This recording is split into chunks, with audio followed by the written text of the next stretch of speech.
Que diremos, pois? Permaneceremos no pecado para que a graça abunde? De modo nenhum. Nós que estamos mortos para o pecado, como ainda viveremos nele? Vamos saber que todos quantos fomos batizados em Jesus Cristo, fomos batizados na sua morte? Esse é o versículo para a gente começar. O primeiro versículo já diz o seguinte: permaneceremos no pecado para que a graça abunde. Aqueles irmãos estavam não entendendo, não compreendendo a graça de Deus. Por quê? Eles achavam o seguinte: se Jesus morreu por nossos pecados, então quanto mais pecamos, mais a graça de Deus nos alcança. Quanto mais pecamos, mais o sangue de Jesus tem valor. Aí Jesus diz, Paulo diz: permaneceremos nesse pecado? Ele diz no verso 2 e responde: de modo nenhum. Aí ele diz bem claramente: nós que estamos mortos para o pecado, como viveremos ainda nele? Ou seja, se na morte de Jesus nós morremos juntos, como ainda podemos viver naquilo que morremos? Se aquilo que gerou morte, como ainda poderemos perseverar naquela coisa terrível que aconteceu para trazer a morte até do Filho de Deus? Como ainda poderemos permanecer no erro? Essa situação é bem séria. Paulo está dizendo: vocês não podem permanecer com esse pensamento. Se vocês morreram em Jesus, ele vai falar no verso 3: todos quantos fomos batizados em Jesus, fomos batizados na sua morte. Verso 4: de sorte que fomos sepultados com ele pelo batismo na morte. Fomos batizados na sua morte, sepultados com ele pelo batismo na morte, para que como Cristo foi ressuscitado dentre os mortos pela glória do Pai, assim andemos nós também em novidade de vida. Ou seja, o que é o batismo? No batismo é a sua morte. O batismo é você falar: velho eu, tchau, nunca mais. Velha vida, nunca mais. Vida de pecado, nunca mais. No batismo, nós crucificamos a nossa carne. No batismo, nós desejamos, nós deixamos para trás toda a vida torta, suja, imunda, impura para trás. Aleluia. Assim como Jesus ressuscitou, nós, após o batismo, ressurgimos um novo homem, uma nova mulher. Aleluia. Para quê? Para andar em novidade de vida. As coisas velhas se passaram, eis que tudo se fez novo. Nós morremos para o pecado. Nós morremos naquela cruz. Nós não vamos mais viver de acordo com esse mundo. Não vamos viver de acordo com as nossas paixões, com os nossos desejos. Não. Nós vamos ser novas criaturas. Se eu não conseguia perdoar, agora eu preciso perdoar. Se eu não conseguia amar, agora eu devo amar. Aleluia. Se eu odiava, implicava com todo mundo, arrumava briga com todos, arrumava contenda, não pagava, fofocava, enfim, tudo isso passou, já era. Aquele velho homem morreu. Aleluia.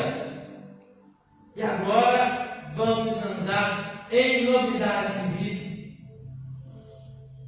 Verso 5: porque se fomos plantados juntamente com ele na semelhança da sua morte, também seremos da sua ressurreição. Ou seja, ele está associando: se nós morremos com Jesus na sua morte, nós também vamos ressuscitar uma nova pessoa conforme Jesus na sua ressurreição. Sabendo isso, verso 6, que o nosso homem velho foi com ele crucificado, para que o corpo do pecado seja desfeito, para que não sirvamos mais ao pecado. Aqui, quando fala do corpo do pecado, não é o nosso corpo em si. Ele está colocando o pecado como se fosse um corpo, um algo. E nesse momento ele vai dizer: esse pecado, ele foi desfeito, para que agora não vamos mais servir ao pecado. Pelo contrário, aleluia. Porque aquele que está morto está justificado do pecado. Novamente, amados, se nos convertemos, se aceitamos Jesus, devemos sim viver uma nova vida. A gente tem que olhar todos os dias para dentro de nós e falar: eu preciso melhorar sim. Eu preciso da ajuda do Espírito Santo, sim. Aleluia. E você deve, com plena certeza, olhar para trás e falar: mas também eu melhorei. Quanto já eu melhorei? Porque aquele que se converteu e nada mudou, se converteu só de nome. Apenas levantou a sua mão, apenas tem uma carteirinha de crente. Se você não nasceu de novo, amado, até hoje você é um perdido. Se você continua nos mesmos erros, nos mesmos atos, nada mudou, ainda continuamos fora da comunhão com Deus. Aleluia. E ele vai dizer, conforme nós lemos aqui no verso 7, porque aquele que está morto está justificado. Aleluia. Como assim? É algo bem interessante. Jesus falou isso na Mateus 10, verso 39. Se nós estamos mortos, então estamos vivos. E se estamos vivos, então estamos mortos. Por quê? Se eu estou vivo para a minha carne, diante de Deus eu estou morto, porque eu não vivo para Deus, eu vivo para o mundo, vivo para o pecado. Então, eu estou morto. Mas quando eu morro para o pecado, eu vivo para Deus. Essa é a nossa vida, amada. Nós morremos para não morrer mais, espiritualmente falando.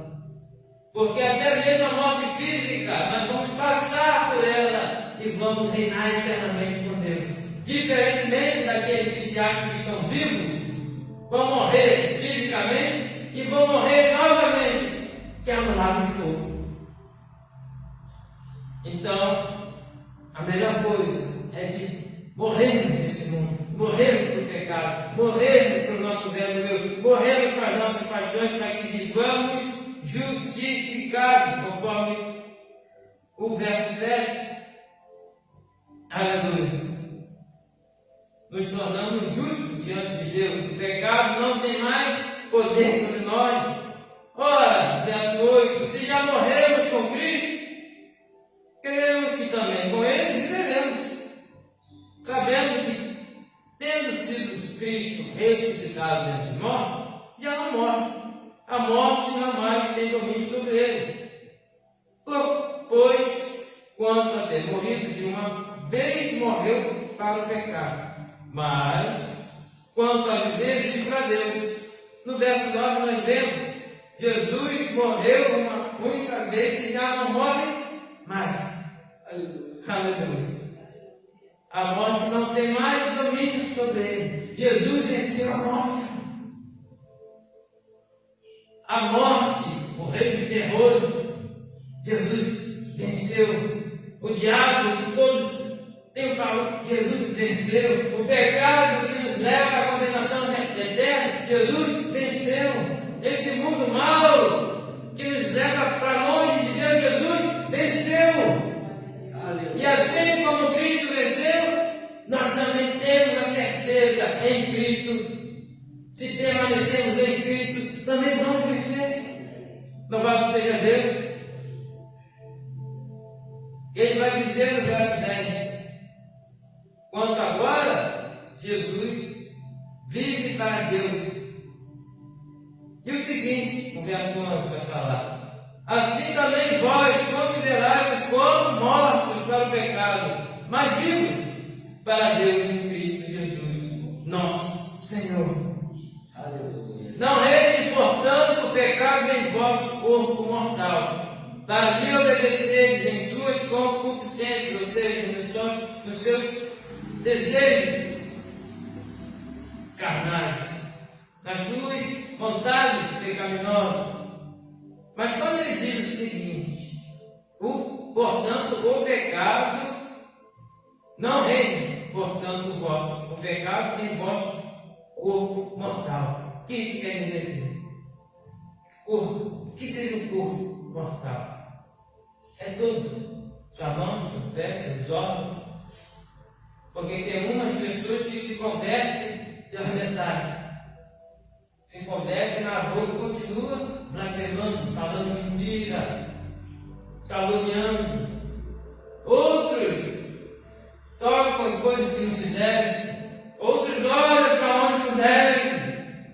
Ou seja, a conversão precisa modificar todo o corpo. Você não pode ser crente pela metade, meu irmão. Sua mente, seu corpo pode estar pleno em Deus, mas a sua mente totalmente voltada para o mundo. Isso não vamos dessa forma herdar o reino dos céus. Você precisa estar por inteiro na vontade de Deus. Então, todos os dias vamos mortificar o nosso corpo. Não vamos deixar que o pecado reine sobre nós. Não. O diabo não tem poder contra a tua vida, meu irmão. Aleluia. O pecado não mais pode te condenar. Jesus agora reina. A presença do Espírito Santo reina sobre nós. Agora não estamos mais sozinhos, cheios de pecado. Estamos com Cristo, o Todo-Poderoso, o Rei do Rei, o Senhor do Senhor, o grande eu sou. Ele está conosco, amado. Ele precisa reinar em nós. Verso 13: nem tampouco apresentei os vossos membros ao pecado por instrumentos de iniquidade, mas apresentai-vos a Deus como vivos dentre os mortos, e os vossos membros a Deus como instrumentos de justiça. Ou seja, nós agora vamos não apresentar o nosso corpo, nossos membros, para aquilo que é do mundo, do mal. Não, nós vamos apresentar nosso corpo a Deus como vivo dentro dos mortos. Porque nós morremos para a vida. E esse mundo ao qual nós estamos vivendo está morto espiritualmente. Então é difícil você reinar, você viver, sabendo que todos à sua volta, vamos botar assim, o mundo em si está morto e você precisa fazer diferente. Porque as portas não é essa porta lá, irmão. A porta é aquela ali. Muitos estão achando que a porta para o reino dos céus é essa, grande, lá. E não é. Mateus 7, verso 13, diz o seguinte: entrai pela porta estreita, porque larga é a porta e espaçoso o caminho que conduz à perdição. E muitos vão entrar por ela. Mas aquele estreito, o caminho estreito, apertado, é esse no qual nós vamos focar. É esse que nós vamos entrar só por ele. E se você estiver cheio de pecado, cheirinho, gordinho, você não vai passar por essa porta. Aleluia. Então, o estreito aí quer dizer o quê? Não é a porta, mas na verdade aí, no meu entendimento, estreito. Não, físico. Estreito quer dizer o quê? Passar as provações, tudo isso aí. Né? Isso é uma metáfora, vou botar assim, não é fisicamente lá para ele, tem uma porta bem estreitinha, não. Isso quer dizer, porque no mundo você pode tudo. Ah, eu posso, pode. Ah, pode. Agora que você pensou agora, não precisa nem tentar, pode também. No mundo pode, isso. Aqui dentro, nós até podemos. Mas a Bíblia é bem clara quando fala isso. Quando diz tudo que é visto, na verdade, nem tudo que a gente pensa convém, não é? Você precisa estar em sua mente, no seu coração, de saber que você até pode fazer, mas tudo tem uma consequência. Tudo que a gente faz aqui tem uma consequência no reino do céu. Aí você vai dizer assim, então nós estamos aprisionados, não posso fazer nada, não posso fazer isso, não posso fazer aquilo. Nós não podemos viver na escravidão do pecado. Porque uns acham que é liberdade, mas nós sabemos pela palavra que é escravidão. Porque, pense numa situação, quantos já tentaram sair de uma vida e não conseguem? Por exemplo, um vício. Então, quem realmente está livre ou escravo? Não são eles que estão escravizados? Já vi amigo meu, ele não fala só o processo toda vez, porque eu consigo. Mas se eu conheço com Jesus, se eu conheço Jesus, você consegue. O texto está tentando lembrar e fala: todas as coisas me são lícitas, mas nem todas as coisas me convêm. Todas as coisas me são lícitas, mas eu não vou me deixar dominar por nenhuma delas. Ou seja, você pode fazer tudo. Sua carne deseja de tudo, mas não se deixe dominar por ela. Porque aquilo que a carne deseja, fora da vontade de Deus, não vai. Aí sim. Por isso que a porta é estreita. Por isso que a situação não é bem fácil, como muitos dizem ser. A salvação é gratuita, a graça é plena, a salvação é para todos. Sim, a salvação é para todos que creem, obedecem a palavra, vivem essa situação como nós lemos aqui. De morrer para o pecado e viver para Cristo. O simbolismo da porta estreita é renúncia. Você tem que renunciar. Renunciar, sempre. Quando você não renuncia, o caminho torna-se largo. Torna-se tudo possível. Só que essa porta, ela não leva para o céu. Esse é o grande problema. Como a gente viu já, o pecado nos leva somente à morte. Então, se trouxe a morte do Filho de Deus, não pode ser uma coisa boa. Vamos ver lá. Verso 13, nós lemos. No verso 14 diz o seguinte: porque o pecado não terá domínio sobre vós, pois não estáis debaixo da lei, mas debaixo da graça. Então, se o pecado não tem mais domínio sobre nós, não quer dizer que a nossa natureza já não peca mais. Quando está falando aqui de não ter domínio, o pecado já não pode te condenar ao inferno. O pecado já não tem poder para te acusar e falar: você está perdido, o que você está fazendo aí na igreja? Você está perdido, irmão. Sai daí, esquece isso.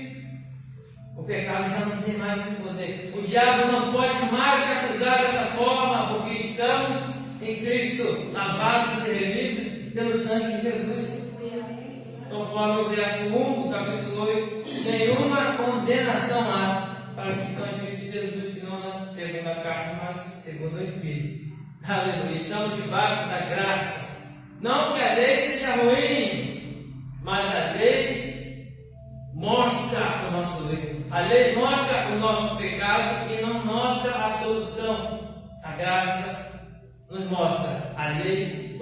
consegue obedecer. Mas pela graça, eu morri, ressuscitei, e agora vocês estão mortos naquela cruz por minha morte. E agora eu vivo para viver a vida eterna, debaixo da graça de Deus. Mas agora, vamos lá ao verso 15. Pois que pecaremos porque não estamos debaixo da lei, mas debaixo da graça? Novamente ele fala sobre isso. De modo nenhum, não sabeis vós que a quem vos apresentais por servos para lhe obedecer, sois servos daquele a quem obedeceis, ou do pecado para a morte, ou da obediência para a justiça. Vamos lá. Não adianta. O ser humano, ele tem que ter um Senhor. O ser humano é um servo. Ou servo do pecado, ou servo de Deus. O próprio Mateus lá fala, Mateus 6, Jesus mostra. Não poderia servir a dois senhores. Ou vai odiar um e vai adorar outro. Não tem como servir a Deus e as riquezas que naquele momento ali Jesus estava falando.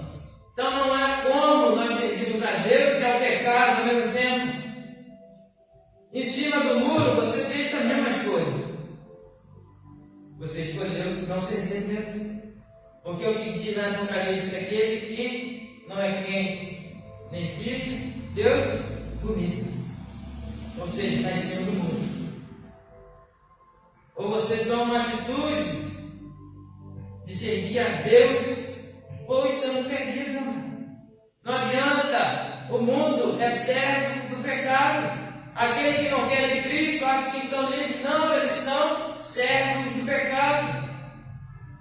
E nós temos a liberdade em Jesus de seguirmos a Cristo e não obedecermos o pecado.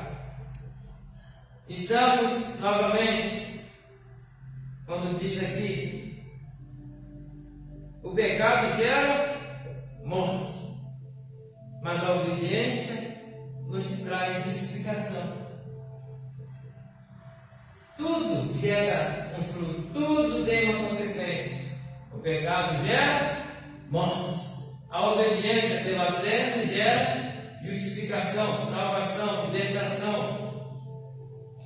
Verso 17, mas graças a Deus, que tendo sido servos do pecado, obedecesse de coração a forma de doutrina a que fosse entregue, e libertados do pecado, foram feitos servos da justiça. Aleluia. Isso quer dizer o que, queridos?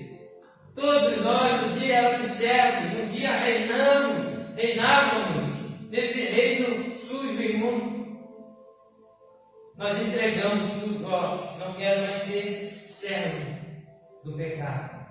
Eu estou indo agora servir a outro Senhor. Muito engano é o homem achar que pode muita coisa, não, que é poderoso demais. Achando que ele está por cima de tudo. Não, até esse que acha que é poderoso, normalmente, com certeza, ele é servo, às vezes, do dinheiro. Ele é servo de um pecado, é servo. Não adianta, o ser humano não consegue ser senhor, nunca. Do próprio poder. Das suas próprias concupiscências, como fala, dos seus próprios desejos malignos, está preso, algemado. E nós ninguém sabe. Mas Cristo nos libertou e conhecereis a verdade, e a verdade vos libertará. A verdade é Cristo. A verdade nos trouxe vida, nos trouxe salvação. Oh, glória. Agora, libertados do pecado, somos servos da justiça. Falo, agora, verso 19. Falo como homem pela fraqueza da vossa carne, pois, assim como apresentastes os vossos membros para servir a imundícia, a maldade para a maldade, assim apresentai agora os vossos membros para servir a justiça, para a santificação. O que isso quer dizer? Aleluia. Verso 19, quando ele fala assim, falo como homem pela fraqueza da vossa carne, é como se ele estivesse falando assim: Vou falar de uma forma humana, uma forma em que vocês falam entre vocês, para que vocês possam entender. Mais ou menos isso. Não o que Paulo estava dizendo, que estava falando aqui fora da direção de Deus, não. De uma maneira ao qual eles pudessem entender naquele momento. E ele vai dizer, quando vocês se apresentavam a imundície, a maldade, agora, da mesma forma, apresentados agora seus membros para servir a justiça. Que isso? Quantos de nós servimos com gosto ao mundo? Passava a noite toda, não queria nem saber. Quantos não ficavam num show aí até 5, 6 horas da manhã e se cansaram até? Quantos fizeram tanta coisa aí, serviram realmente? Agora, do outro lado, agora servo de Deus, passa 2 minutos do culto e já sai reclamando. Isso que o texto está dizendo. Da mesma vontade que vocês serviam o mundo, agora façam o contrário, sirvam a Deus com a mesma vontade que vocês faziam antes. Se vocês serviam o mal, a maldade, tudo, cheio de vigor, faça isso agora para algo muito maior, muito melhor que é para Deus. Aleluia. E se puder, faça melhor ainda do que antes. Aleluia. Porque aquilo que você fazia para o mundo te levava para a morte. Agora é algo muito superior, mano. Você está servindo ao Criador do céu e da terra, daquele que te tirou do lamaçal. Então faça da melhor forma possível. Aleluia. Como? Para santificação. Eu falo que seja Deus. O que é servir a Deus, amado? É ter uma boa oratória. É cantar muito bem, é gritar mais alto que todo mundo, é isso aqui, não. Servir a Deus acima de tudo vai você se santificar. Aleluia. Porque aí as outras coisas vão acompanhando. No momento que você se separa do mundo para Deus, aí você vai ser um ótimo obreiro, uma pessoa cheia do Espírito Santo. Deus há de te usar nessa terra. Por quê? Porque você está se distanciando do mundo e se rendendo para Deus. Nosso objetivo nessa terra, santificação. Santificação. Porque o mundo, um ser humano qualquer pode chegar no meio da rua ali, embriagado e gritar glória a Deus. Pode. Mas isso quer dizer que ele é crente? Por isso, nós devemos fazer a diferença em nossos atos, em nosso pensamento, em nosso agir no dia a dia. Para que quando chegar esse momento aqui de adoração, você esteja pleno de Deus, cheio da presença de aleluia. Louvado seja Deus, já fluindo a graça, a glória, a presença do Senhor.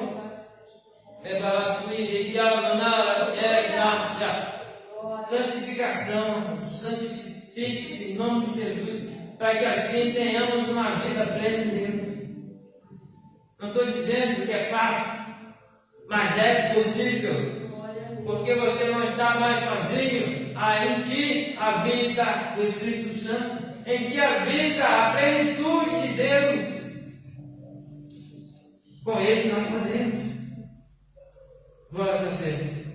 Verso 20, porque vocês eram servos de pecado, estavam livres da justiça. E que fruto tinham, então, das coisas que agora os envergonharam? Porque o fim delas é a morte. Viu? Aqui bem claro. Vocês eram servos de pecado, vocês estavam livres da justiça. Vocês viviam para as suas vontades, pintavam guardado, faziam o que queriam. Mas hoje, se você lembrar dessas coisas, você se vergonha. Fala, estava que tanto aprendendo do filho da minha vida. Meu Deus. se eu pudesse voltar lá e me converter antes. Isso precisa estar em nossa vida. Você precisa sentir vergonha quando peca. Você precisa ter vergonha do velho homem que você é. Glória a Deus. E agradecer. Jesus, obrigado. Obrigado, Senhor, pelo dom da vida, pela salvação, pela libertação que o Senhor operou em minha vida. Aleluia. Porque o fruto que nós tínhamos era, o fim, como fala aqui, o fim delas era a morte.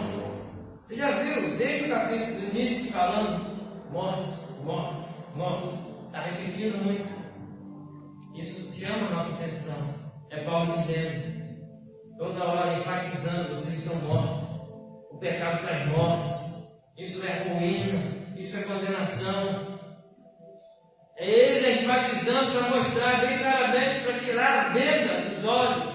Falar, pai, isso não é bom, isso é ruim, isso traz morte. Se livrem disso. Vivam para Cristo.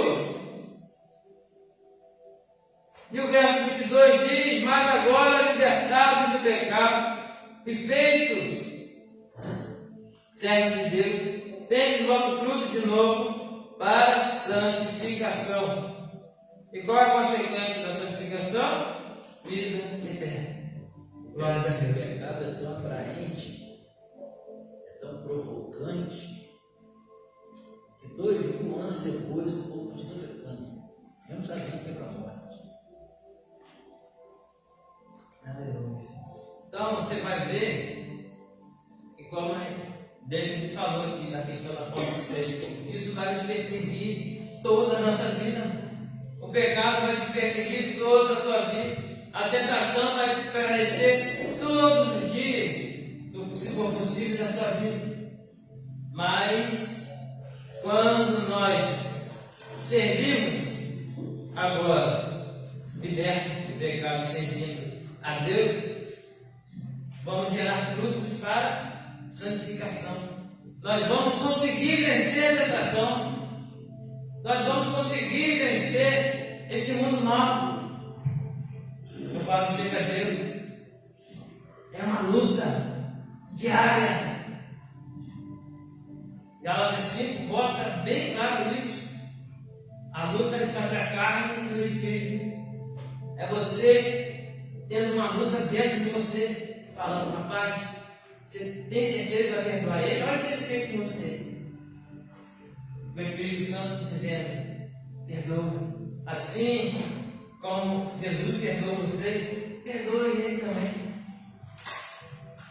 A gente viu muito esse desenho, de Abim falando e o anjinho falando. Isso é a carne nossa tentando todas as horas, o diabo cutucando, jogando flecha, para que a gente ache, não é realmente. Uma vez só também não tem problema, pecar. Só uma vezinha. Né? O diabo aproveita, a vida é curta. Aproveita, se joga. O Espírito Santo, se você se joga, ele morre para sempre. É uma morte eterna, meu filho.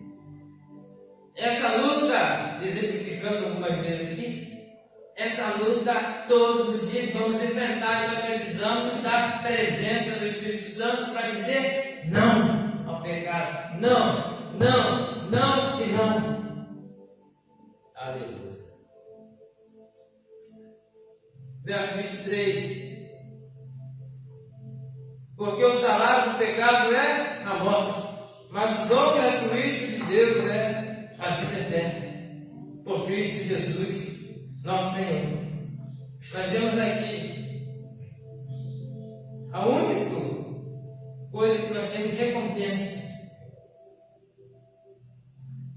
pelos nossos atos é o pecado. Deus não te dá salário. Você viu aqui? É um dom gratuito, mas o pecado te dá um salário, realmente. No único lugar que você vai conseguir receber uma recompensa, vamos voltar aqui, é o pecado. Quanto mais você pecar, ele vai te pagar bem caro. Qual a consequência? Morre agora. É uma consequência, é um salário. Mas por que Deus não nos paga? Porque você não merece. É um dom gratuito. É graça. Aleluia. É você receber o que você não merece. É Deus olhar para você cheio de pecado e falar: filho, mesmo assim eu te amo e quero você comigo no céu. Mas Senhor, eu estou sujo, imundo. Mas mesmo assim, eu te amei, meu filho. Mesmo assim, eu morri naquela cruz por você. Eu te dei uma nova chance, meu filho, aproveita. Aí quando você toma posse, vem o quê? O sangue de Jesus Cristo e nos purifica de todo pecado. Glória a Deus. Não é um salário, não é uma recompensa por sermos muito bons, mas é uma graça nos dada. Porque Jesus operou essa graça em nós. Então em Cristo você não tem motivo de se orgulhar, mas no mundo você só vê pessoas se orgulhando, se enchendo. Rapaz, hoje eu tomei 3 caixas. Rapaz, é pouco, eu tomei 5. Isso é orgulho que marca eles, amado. É como se fosse um filho maravilhoso. O salário, é bom que você não o salário. O salário do pecado é morte. Hoje eu peguei fulano e tal. Hoje eu peguei tantas, o outro lá disputa às vezes como. Hoje vamos lá, vamos ver quanto. Quem vai ficar com mais hoje? Tem misericórdia. Mas graças a Deus, nós fomos libertos e em nome de Jesus, a gente precisa orar para que eles também sejam libertos. Também é muito fácil a gente olhar para eles, apontar e falar: lá, ó, estão perdidos, não tem mais jeito. Aí você olha para dentro e diz: rapaz, um dia eu fui assim. E Deus me salvou. Deus tem misericórdia de mim. Que Deus tenha misericórdia deles também. Que Deus traga a salvação. Que Deus transforme a vida deles. Que um dia eles possam chegar aqui e falar: rapaz, um dia eu falei assim, assim, assim, eu vivi assim, assim, assim. Mas hoje eu estou liberto. Cristo me salvou. Aleluia. Agora a minha recompensa não é mais a morte, é a vida eterna. Por quem? Por Cristo Jesus. Não é por nossos filhos, é por Cristo Jesus, nosso Senhor. Ele nos traz salvação.